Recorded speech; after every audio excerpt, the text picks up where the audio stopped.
दिन के दोपहर में करीब 2 बज रहे थे और जाकिर के मौसा किसी काम के वास्ते से घर से बाहर गए हुए थे। तो मौका पाकर जाकिर ने अपनी ही मौसी का गेम बजा डाला और फिर घर से फरार हो गया। नमस्कार दोस्तों, एशियन क्राइम अफेयर चैनल में आप सभी प्यारे दर्शकों का स्वागत है।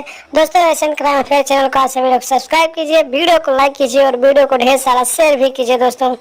दोस्तों जाकिर की मौसी की अभी हाल ही में शादी हुई थी और जाकिर किसी काम के वास्ते से अपनी मौसी के घर गया हुआ था और लगभग 7 दिन हो गए थे जाकिर अपनी मौसी के ही घर पे रहता था और अपने मौसा के साथ इधर उधर घूमता रहता था। जाकिर की मौसी अभी बेहद ही जवान थी और बेहद ही सुंदर थी। तो जाकिर जब अपनी मौसी को देखता था तो उसका जो पप्पू था एकदम नहा धोकर खड़ा हो जाता था और अपनी मौसी की गुफा में जाने के लिए तैयार हो जाता था। इसी तरीके से कई दिन बीतते गए और जाकिर ना जाने कितनी बार अपनी मौसी को टच भी कर चुका था और न जाने कितनी बार उसके पिछवाड़े को भी टच कर चुका था और लगातार अपनी मौसी को गंदी नजरों से देख रहा था और उसे ठोकने के बारे में सोच रहा था। एक दिन की बात है, जाकिर का मौसा किसी काम के वास्ते से घर से बाहर गया हुआ था और दिन के करीब दोपहर 2 बज रहे थे। तभी जाकिर की मौसी बाथरूम में नहाने चली गई और फिर जाकिर बाथरूम में जाकर झांकने लगा।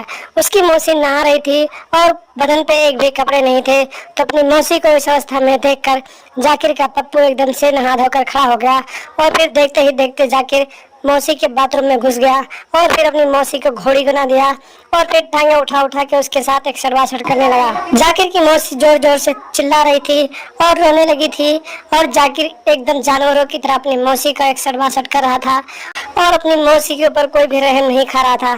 कुछ देर, कम से कम 1 घंटा तक अपनी मौसी के टांगे उठाकर उसके साथ एक सरवासट करता रहा और जब जाकिर थक गया तो फिर अपनी मौसी को बाथरूम में ही छोड़कर उसके घर से फरार हो गया।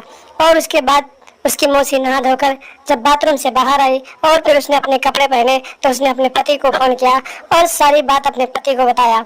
उसके पति ने अपनी पत्नी को लेकर, यानी कि जाकिर के मौसा ने उसकी मौसी को लेकर सीधे थाने गए और थाने जाकर उसकी मौसी ने अपने ही भांजे के खिलाफ दुष्कर्म करने का, जबरदस्ती ठोकने का, जबरदस्ती अक्षर बासर करने का रिपोर्ट दर्ज करवाया और फिर पुलिस एक्शन में आई और फिर पुलिस ने जाकिर को खोजबीन कर हिरासत में लिया और फिर अपनी मौसी को जबरदस्ती ठोकने के जुर्म में जेल में डाल दिया। तो दोस्तों, ऐसे आपराधिक मानसिकता रखने वाले लोग आप सबके भी आसपास हैं।